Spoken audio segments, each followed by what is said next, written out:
dans Marc au chapitre 4, à partir du verset 35 jusqu'au verset 41. Nous lisons donc ceci. Ce même jour, sur le soir, Jésus leur dit, passons à l'autre bord.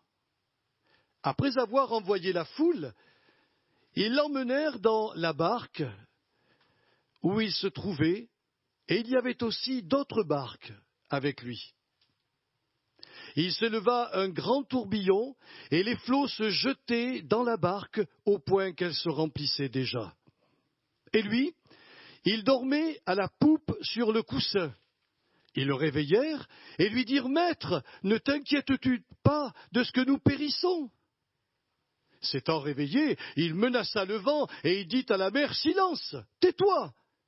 Et le vent cessa et il y eut un grand calme. Puis il leur dit, « Pourquoi avez-vous ainsi peur? Comment n'avez-vous point de foi ?» Amen. Est-ce que vous ne vous êtes jamais posé la question, en lisant un tel passage, pourquoi, alors que Jésus avait une connaissance supérieure à la nôtre, il savait très très bien ce qui allait se passer, pourquoi le Seigneur a-t-il permis et ordonné cette traversée, sachant qu'il allait y avoir un événement assez terrible? Eh bien, que voulait-il démontrer notre Sauveur en agissant ainsi? Voulait-il montrer à ses disciples combien lui avait confiance en son Père et combien eux manquaient de confiance? Avait-il l'intention vraiment de les humilier? Ou peut-être avait-il l'intention de leur dire, vous savez, il va falloir bagarrer dur, hein, il va falloir faire des efforts si vous voulez avoir la même confiance que la mienne. Qu'en pensez-vous, frères et sœurs? Est-ce que vous croyez que Jésus avait cette intention quand il a fait venir ses disciples dans la barque? Honnêtement, je ne le pense pas. Pour la simple et bonne raison, c'est que lorsque nous lisons la parole de Dieu, nous pouvons avoir deux lectures. Une lecture totalement négative ou une lecture très positive sur l'œuvre de Jésus-Christ. Une fois le Sauveur est entré dans une maison, les portes étant fermées, les fenêtres étant fermées, barricadées, et ce jour-là, oui, il a fait un reproche à ses disciples. En termes clairs, il leur dit, vous qui allez révolutionner le monde, vous avez peur des Juifs. Et vous vous êtes barricadés. Que la paix soit avec vous maintenant. Regardez-moi, touchez-moi, je suis vivant. Avez-vous quelque chose à manger? Je vais vous prouver que j'ai un corps et que je peux manger comme vous. Et vous connaissez la suite, Thomas n'était pas présent, mais 8 jours après, le Seigneur est revenu, il a dit à Thomas, arrête d'être incrédule, mets ta main dans mon côté, regarde mes trous, c'est bien moi, c'est Jésus. Ce jour-là, il a fait une remontrance à ses disciples, parce qu'il n'avait aucune raison de craindre. Il leur avait dit qu'il allait ressusciter. Mais là, il a voulu leur montrer quelque chose de particulier. Il n'a pas voulu les humilier donc, et il n'a pas voulu non plus leur faire des reproches concernant leur faiblesse d'âme en face d'un danger terrible. Alors, en permettant que se soulève sur la mer de Galilée une grande tempête, il voulait apprendre à ses disciples qu'en toutes circonstances, même si les choses tournent mal dans notre vie, nous devons apprendre, et ça s'apprend, à placer notre confiance en lui, car il domine toutes choses.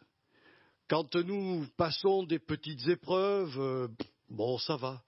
Mais lorsque nous sommes confrontés à des tempêtes, à des turbulences terribles, à la maladie, à l'échec, à des circonstances difficiles, et puis vous pourrez aussi rajouter dans la liste tout ce que vous vivez actuellement, nous avons la même tendance que les disciples. Ah oui, nous avons la même tendance que nous gémissons, et nos réactions émotionnelles sont les mêmes. Le merveilleux évangile de Jésus n'est pas un évangile culpabilisateur. Ce n'est pas un évangile qui condamne. Ce n'est pas un évangile qui dit à celui qui vient de paniquer devant une maladie ou devant une épreuve terrible, « Oh, t'as pas la foi quand même !» Non, non, ça c'est pas l'évangile de Jésus. Les réactions émotionnelles des disciples en face de ce danger, eh bien nous les éprouvons, nous aussi, devant un événement, une souffrance inattendue. Nous gémissons parfois, nous paniquons même, et très souvent, nous nous précipitons, comme le firent les disciples, auprès du Seigneur dans la prière, en lui disant « Ne t'inquiètes-tu donc pas de ce que nous périssons ? Ne t'inquiètes-tu donc pas, Seigneur, de ma situation ?» N'est-ce pas de cette manière qu'on réagit, si vous connaissez un petit peu l'histoire de la Bible? Tout ce peuple sorti d'Égypte, qui prenait la route pour aller dans la terre promise, et Dieu dit à Moïse « Écoute-moi bien, vous allez retourner en arrière et vous allez camper à tel endroit. » Moïse a dit à Dieu « Seigneur, c'est la mer. Nous sommes là dans un cul-de-sac. Si jamais les Égyptiens arrivent, Seigneur, on aura des gros problèmes. » Et Dieu lui a dit « Obéis-moi, car j'ai un plan. » Et quand ils arrivèrent donc à ce cul-de-sac, ils virent les 600 chars de Pharaon, des guerriers, mais vraiment assoiffés de vengeance, qui étaient prêts à détruire ce peuple entièrement. Voilà pas que le Seigneur envoie son feu qui bloque cette armée, et puis il va ouvrir la mer. Mais avant qu'il fasse cela, qu'est-ce que l'on entend dans tout Israël? Des gémissements, des cris, des plaintes, et surtout une prière envers Moïse en lui disant « Mais qu'est-ce que tu as eu comme idée de nous amener ici? Tu n'es pas un général d'armée sur lequel on peut se confier. Tu nous envoies à la mort. Regarde, la mer est devant, et là-bas on a les Égyptiens assoiffés de vengeance. » Et Moïse a dit « Taisez-vous et regardez la délivrance que Dieu va vous accorder. » Dans des moments comme ça, je vous avoue franchement que ce n'est pas facile d'avoir la paix. Très facile de dire je suis en paix si tout baigne dans l'huile, quoi, quelque part. Quand tout va bien, je suis en paix. Mais quand les choses commencent à nous perturber, j'espère que ça ne nous arrivera jamais, mais imaginez que l'on vive une situation comme les Grecs l'ont vécue. Du jour au lendemain, les retraites des personnes âgées ont été divisées par 2. Qu'est-ce que l'on fait dans un tel cas? Je suis sûr qu'il y aura de la panique autour de nous, parce qu'il y a des gens qui ont des crédits, qui sont encore en train de payer leur voiture ou leur maison, ou que sais-je. Enfin, on serait totalement paniqué, et ça serait naturel. On ne va pas dire à ces gens-là, quand même, vous manquez de foi. Oui. Non, non, l'Évangile a une réponse à nous apporter pour toutes les situations dans lesquelles on peut se trouver.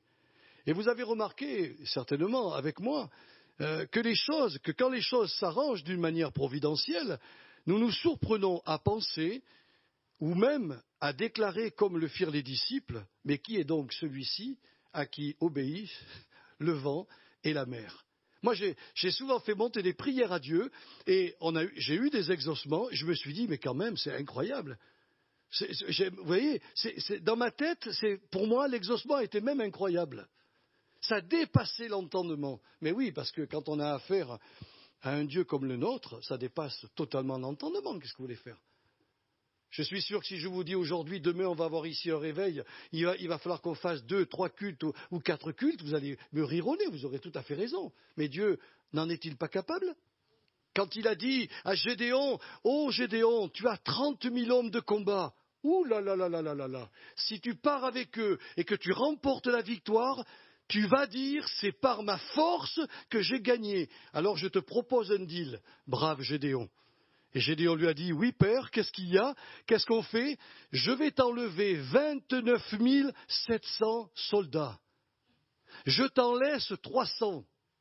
Et avec les 300, tu vas remporter une victoire.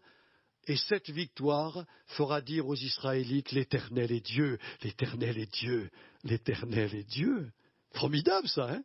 Mais ce que je remarque dans cet épisode de la tempête apaisée, c'est qu'il y a dans l'Ancien Testament une histoire identique.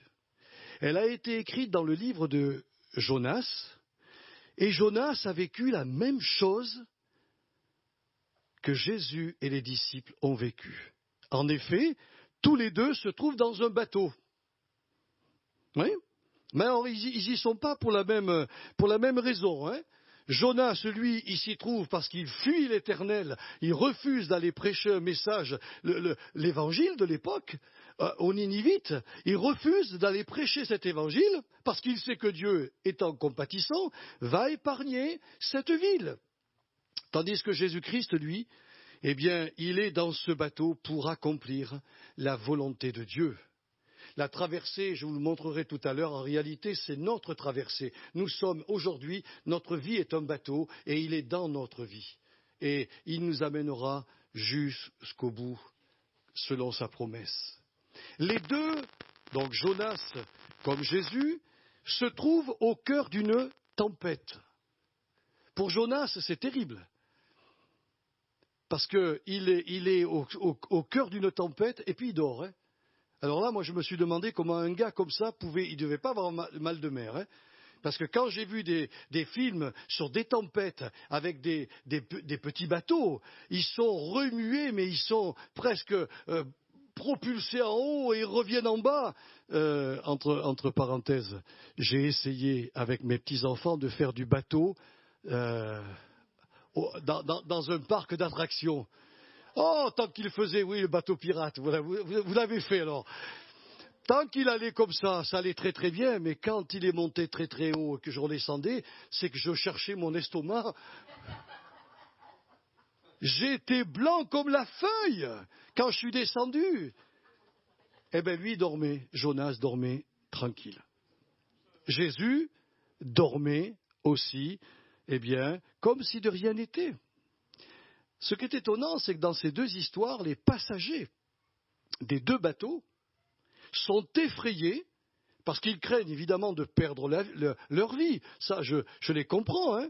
Et dans leur panique, ils réveillent donc les deux prophètes, Jonas et Jésus, qui est aussi prophète. Ils les réveillent tous les deux. Mais le docteur Keller, dans un de ses livres, fait ressortir quelque chose qui est très intéressant, c'est que les passagers sont encore plus effrayés après que pendant la tempête. Parce que ce qu'a fait le Seigneur en se levant et en disant à la mer, tu vas te taire, je vous garantis que ça a dû surprendre ses disciples. Ils l'ont vu quand même faire entre 5 et 600 litres de vin. Ils l'ont vu multiplier les pains et les poissons. Ils ont vu Jésus ressusciter des morts. C'est impressionnant. Ils ont vu Jésus guérir des maladies. Mais là, aller s'adresser à la tempête comme à une copine, et pour lui dire, tais-toi, et à la mer, silence. Là, ils se sont dit, on est en face d'un personnage qui est plus qu'un prophète. Dans la barque ou dans le bateau où se trouvait Jonas, ils étaient dans une frayeur terrible. Et quand ils ont interviewé Jonas, vous savez ce qu'il a été leur dire ? Il n'y a pas de problème, vous me prenez, vous me jetez à l'eau et terminé, ça va s'arrêter la tempête. Parce que la tempête est venue à cause de la colère divine sur moi. Ils ont dit, mais tu plaisantes ? Et t'implores pas ton Dieu ? Ah non, il dit, je ne peux pas l'implorer.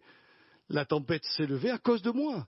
Vous me prenez, vous me jetez à l'eau et puis basta, c'est fini. Ils se sont regardés les uns aux autres, ils ont dit, ma foi, si c'est ce que tu veux. Ils l'ont pris, ils l'ont jeté à l'eau, dès qu'il a touché l'eau, la tempête s'est calmée, puis vous connaissez l'histoire du grand poisson qui a englobé Jonas pendant 3 jours et 3 nuits, il est resté dans le ventre du grand poisson, image de Jésus-Christ dans le ventre de la terre. Alors voyez-vous, ces histoires sont vraiment similaires. Et après son épreuve, Jonas ira prêcher le message divin à contre-cœur, alors que Jésus-Christ ressuscité travaillera avec ses apôtres et ira prêcher dans le monde entier la bonne nouvelle dans laquelle nous avons cru, nous aussi. Une nouvelle extraordinaire. Mais alors, quel rapport y a-t-il avec la tempête apaisée du côté de Jésus? On sait que du côté de Jonas, c'était en raison de ses péchés, en raison de sa désobéissance à Dieu. Mais Jésus, ce n'est pas le cas.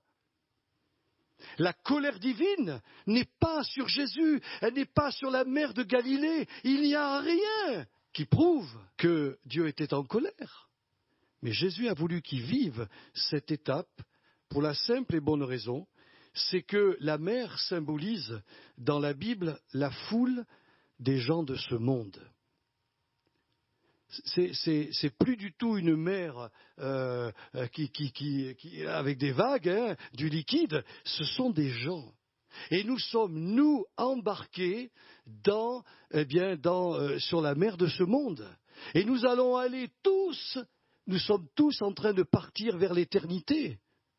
La seule différence avec le monde, c'est que notre barque à nous, elle contient Jésus.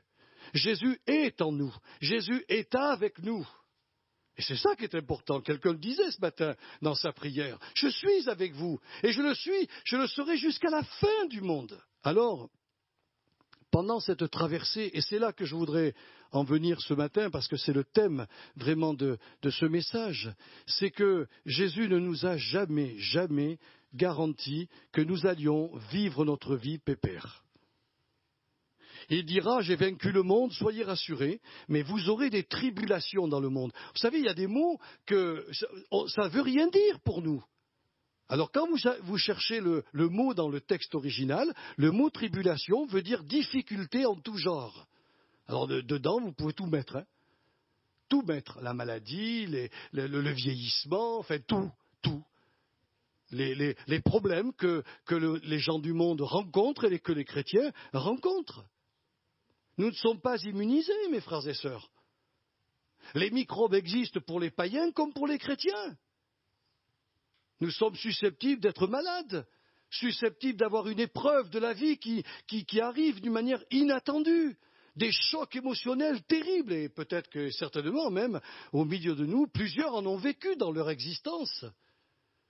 Et Jésus veut nous montrer que dans ces moments-là, nous aurons certainement une réaction, en premier lieu, disons, négative. J'ai reçu un mot d'un ami qui a vécu un drame dans sa famille. Et à l'heure actuelle, il passe par l'étape de la colère. Et alors, il a dit, ça sert à quoi d'être reconnaissant à Dieu? Voyez les résultats. C'est très négatif ce qu'il a écrit, hein. Mais je ne peux pas lui pointer le doigt. Je ne peux pas l'accuser. Comment j'aurais réagi, moi, dans la même circonstance? Je pense qu'au départ, pour arriver à l'acceptation, il y a vraiment cette étape de colère. Il y a cette étape de cri devant Dieu, de gémissement, de dire pourquoi nous passerons tous par cela. Et c'est peut-être que certains diront au Seigneur, mais pourquoi dors-tu? Regarde ma vie. J'ai un fardeau, j'ai une difficulté. Et puis je m'adresse à toi comme si tu étais un Dieu qui dormait. Pourquoi ne t'inquiètes-tu pas de mon sort? Pourquoi me laisses-tu affronter ces épreuves si pénibles, ces tourments, ces maladies, ces infirmités? Pourquoi, Seigneur? Ah oui, on en a des pourquoi. Eh bien, voyez-vous, si vous lisez la tempête apaisée avec un regard accusateur, vous allez rencontrer un Jésus qui vous condamne, qui vous blâme de ne pas avoir la foi. Et ce n'est pas ce que Jésus a voulu qu'il vive. Il a bien sûr dit cette chose. Comment n'avez-vous point de foi? Dans un autre texte, il est dit, mais où est votre foi? Oui, c'est une question qu'il leur pose, mais il n'y a pas de jugement, il n'y a pas d'accusation, mes frères et sœurs. Nous serions, et peut-être que vous avez été à un moment donné, tentés d'abandonner. Ne le faites pas. Ne le faites pas. Pourquoi? Parce que Jésus n'est plus du tout dans son corps terrestre. Il est ressuscité, il est assis sur le trône de sa gloire, il ne dort jamais, il n'éprouve aucune fatigue, il a le don de l'ubiquité. Vous savez ce que c'est que l'ubiquité? C'est de se trouver partout à la fois. Jésus a ce don-là. Il l'a retrouvé puisqu'il est Dieu dans toute sa puissance. Et il entend les prières et il répond à la prière. Quand le Père lui a dit, tu peux maintenant envoyer l'Esprit Saint dans le corps de tous ceux qui croient en toi, dans l'âme de tous ceux qui croient en toi, en réalité, le Jésus qui est venu nous sceller de sa présence par le Saint-Esprit, c'est le Jésus qui vivait avec les disciples, mais dans une autre dimension. Un Jésus qui entend tout, qui voit tout, qui détermine tout, qui contrôle tout, et qui nous dit, oui, je comprends votre panique, je comprends vos cris, je comprends votre détresse, mais sachez que je gère toutes choses. Et c'est là qu'un chrétien peut connaître une paix qui surpasse toute intelligence. Il nous communiquera la force de tenir ferme et de continuer à faire confiance en notre cher Sauveur. C'est ce que la parole de Dieu nous dit. Mais pourquoi? Pourquoi a-t-il cette capacité? Je vais vous le dire, frères et sœurs. Jésus-Christ, à l'instar de Jonas, a été jeté dans la fournaise de la colère divine. Il a subi tout ce que nous aurions dû subir et il a remporté cette grande victoire, mes frères et sœurs, afin que nous puissions expérimenter une paix qui surpasse toute intelligence. Comment se fait-il qu'au sein d'une tourmente, au sein d'une tempête terrible, l'homme de Dieu, la femme de Dieu tient bon? Mais qui lui donne une telle force? Sinon le Seigneur.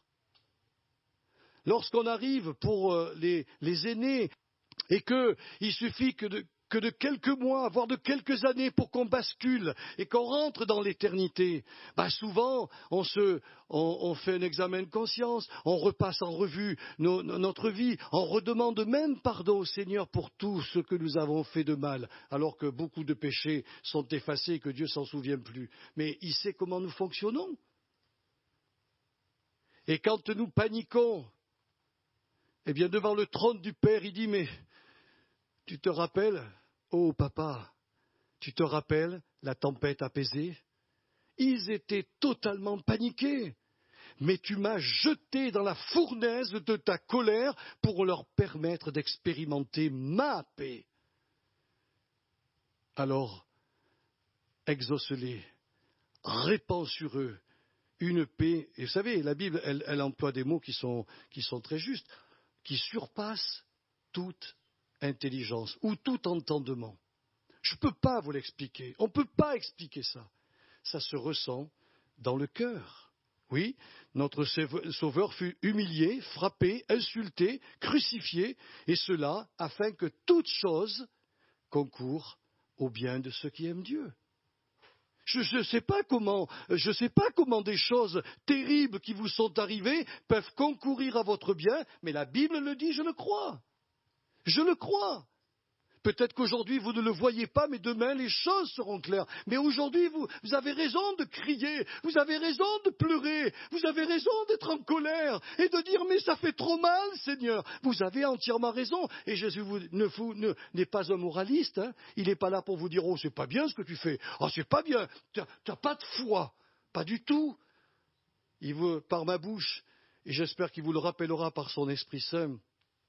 Lorsque vous vivrez des épreuves encore plus dures, il a été lui aussi jeté dans la fournaise de la colère de Dieu pour vous, afin que vous expérimentiez une paix que personne ne peut donner, que le monde ne peut pas donner. Alors de même que Jésus a ordonné au vent et à la mer de se calmer, il ordonnera aux circonstances qui troublent vos cœurs de se calmer eux aussi. On dit toujours qu'après la pluie vient le beau temps. Mais combien c'est vrai? C'est vrai, après la tempête, tout va revenir dans l'ordre. On ne connaît pas le temps, on ne connaît pas les moments, mais je sais que le Seigneur tient tout dans sa main, parce qu'il est Dieu, et sa souveraineté est vraiment puissante. Je peux vous dire qu'il y a beaucoup d'enfants de Dieu qui ignorent ce qu'est la souveraineté divine, mais il mettra le ciel en chamboulement s'il le faut, pour vous protéger et vous garder. Sachez-le, vous ne coulerez jamais. Sachez-le, vous ne sombrerez jamais au cœur de vos difficultés. Vous tiendrez bon pendant toute la traversée. Je ne sais pas combien elle va durer pour nous. Pour certains, elle a été courte. Pour d'autres, elle sera très longue. Mais peu importe, tout ce qui nous arrivera dans ces moments-là sera sous le contrôle de la main puissante de Jésus. Et sa paix nous accompagnera jusqu'au bout. Celui qui a dit « Je te sauve maintenant et pour l'éternité » nous sauvera pour l'éternité. Et ce n'est pas une maladie, Paul l'écrira aux Romains. Qui pourra nous séparer de lui? Serait-ce la maladie? Serait-ce la nudité? Serait-ce la faim? La persécution? On nous met à mort tous les jours. Est-ce que c'est ça qui va nous séparer de ça? Non, il dit pas du tout. Personne ne pourra nous séparer. Ni même des créatures, s'il y en avait. Des extraterrestres, en termes clairs. Si ça existait, des hommes verts, ils ne pourront pas non plus nous séparer. Ils peuvent venir avec leur soucoupe, on leur dira non, vous ne pourrez pas nous séparer de l'amour de Dieu. Bon, mais voyez, Paul, il met ça parce qu'il ignore totalement ce qu'il peut y avoir dans cet vaste univers. Oui, frères et sœurs, nous parviendrons jusqu'au bout parce que le Seigneur l'a décidé ainsi. Et il enverra une multitude d'anges pour vous garder. Et ça, moi, je trouve que c'est formidable. Parce que dans le salut, il y a la protection du Seigneur. Beaucoup de chrétiens ne l'ont pas réalisé. Ils ont accepté le pardon, mais ils n'ont pas réalisé qu'il y a une protection sur leur vie. Parce que quand la phrase que Jésus a employée dans Jean au chapitre 16, quand il dit « Le Saint-Esprit, quand il viendra, il convaincra le monde en ce qui concerne le péché, la justice et le jugement. Le péché, parce qu'il ne croit pas en moi, il ne se confie pas en moi. La justice, parce que je vais au Père et que vous ne me verrez plus. Et le jugement, parce que le prince de ce monde est jugé. » Oui, moi, j'avais donné la main d'association au diable. Je ne m'en rendais pas compte. Quand je me suis converti, le Seigneur a décollé ma main du diable. Et il a dit à Satan, maintenant tu t'en vas. Ici, c'est propriété privée. C'est ça ce que ça veut dire dans Éphésiens. Il nous a scellés du Saint-Esprit. Quand je suis allé chez le notaire et que j'ai acheté ma maison, eh bien, il m'a mis un sceau. C'est fait. Je suis propriétaire de ma maison. J'ai le sceau de l'État. Et on a le sceau de l'État céleste parce que nous avons placé notre confiance en Jésus. Mais si vous croyez qu'une fois pardonné, vous devez vivre sur un tapis de rose, vous risquez d'avoir de gros soucis. Parce que vous vivez dans la barque comme les autres. Nous sommes dans la traversée de ce monde et il y aura certainement des chocs, il y aura certainement des épreuves, il y aura certainement des difficultés en tout genre, a dit Jésus. Mais je ne vous abandonnerai jamais. Jamais. Alors, l'épisode de la tempête apaisée ne fut pas inséré dans la Bible pour nous rabaisser ou nous culpabiliser, mais pour nous inciter à développer une confiance qui ne cessera de grandir avec le temps. Je le crois sincèrement. Ce message, il me l'a donné cette semaine, parce que j'avais préparé ma deuxième arme pour le combat. Mais il m'a dit, prêche cela aujourd'hui. Je ne sais pas pourquoi, mais en tout cas, vous savez pourquoi. Et le Seigneur veut vous rappeler cette vérité. Ne laissez absolument pas le diable vous culpabiliser, parce que Jésus, lui, ne vous fait pas de remontrance. Si vous allez le voir dans la prière en lui disant « Mais Seigneur, tu as vu, là j'ai totalement échoué, j'ai mal parlé devant mes frères, j'ai mal parlé devant mes sœurs, j'ai cru vraiment tenir bon et voilà que je me casse la figure. Seigneur, j'ai honte, tu ne peux pas savoir combien j'ai honte. » Et le Seigneur dit « C'est très bien que tu viennes me voir. Je vais te montrer Moïse, Élie, les disciples, ils ont eu les mêmes trucs que toi. Je leur ai pardonné. Je leur ai donné ma paix, ma force, et ils sont partis avec leur barque dans ce monde. Ils ont fait face à toutes les tribulations. Il n'y a pas un apôtre qui n'a pas perdu la vie. Ils sont pratiquement tous morts en martyrs. On ne sait pas pour Jean s'il est mort en martyr. En tout cas, il a été exilé dans l'île de Patmos. Mais la plupart des apôtres que nous, on nous décrit ici, dans la Bible, sont morts. Pierre, il a été crucifié à l'envers. Et l'apôtre Paul a vu arriver le soldat qui lui a tranché la tête. C'était quand même des apôtres, des personnages qui avaient vécu avec Jésus et qui pouvaient vraiment, et qui avaient une relation avec lui intense. Ils auraient pu être épargnés. Non, pas du tout, pas du tout. Leur destinée était dans la main de Dieu. Ils ignoraient tout de la fin de leur vie, mais ils savaient une chose, que même la mort, leur mort, pouvait glorifier le Seigneur. Alors ils l'ont accepté, peu importe ce qui leur est arrivé, ils l'ont accepté. Voilà ce que je voulais vous dire ce matin. Que Dieu vous bénisse vraiment. Vous êtes perturbés, vous êtes ballottés parce que des difficultés ressemblent à des grandes tempêtes. Oui, sachez que le Seigneur s'est levé et il a tout arrêté. Il ne les a pas jugés, il ne les a pas condamnés, il n'a pas été un moraliste. Il leur a dit, sachez-le, je vais être jeté dans la fournaise de la colère de Dieu pour vous, afin que vous ne subissiez pas ces choses-là. Alors, s'il a fait pour nous ce qu'on appelle le pire, il est capable de nous aider dans les choses qui sont petites, même si c'est douloureux, même si c'est pénible. Il est capable de nous maintenir et de nous amener à l'autre bord. Que son nom soit béni. On se lève devant le Seigneur et on le remercie de tout notre cœur. On te remercie, Père, parce que tu as voulu, au travers de cette tempête apaisée, nous montrer combien tu nous aimes et combien, Seigneur, tu nous comprends lorsque nous sommes désemparés et que nous avons des réactions émotionnelles parfois bien bizarre. Oui, tu nous comprends. Oh, tu ne veux pas dire que tu nous approuves, mais tu nous comprends. Nous vivons dans un corps de chair et de sang. Et parfois, la première réaction devant un événement douloureux, c'est justement une réaction émotionnelle négative. Mais au travers de ce que tu as fait, tu as montré à tes disciples que rien allait leur arriver sans que tu ne le contrôles. Tu es aux commandes de nos vies. Et ta parole est claire, nos destinées sont dans ta main. Que mes sœurs et mes frères ce matin soient bénis, qu'ils soient puissamment bénis et que, s'ils se trouvent dans une tempête quelconque, ils puissent venir vers toi pour te dire, Jésus, donne-moi ta paix qui surpasse toute intelligence. Afin qu'au sein de mes difficultés, au sein de mes épreuves, au sein peut-être de ma vieillesse ou de ma maladie, peu importe, Seigneur, mon cœur soit en paix. C'est-à-dire que ma tempête soit apaisée. Et je sais que tu le veux, et je sais que tu le feras en réponse à la prière, car tu es un Dieu qui entend la prière et répond à la prière. Alors, que ton peuple soit béni ce matin. Et ta parole est tellement formidable, tellement merveilleuse, qu'elle nous encourage, Seigneur, à la lire avec un autre regard. Jamais tu as été méchant. Jamais tu as eu un message culpabilisateur, mais tu as voulu toujours montrer à tes disciples pourquoi ils auraient dû être en paix. Aujourd'hui, on le sait.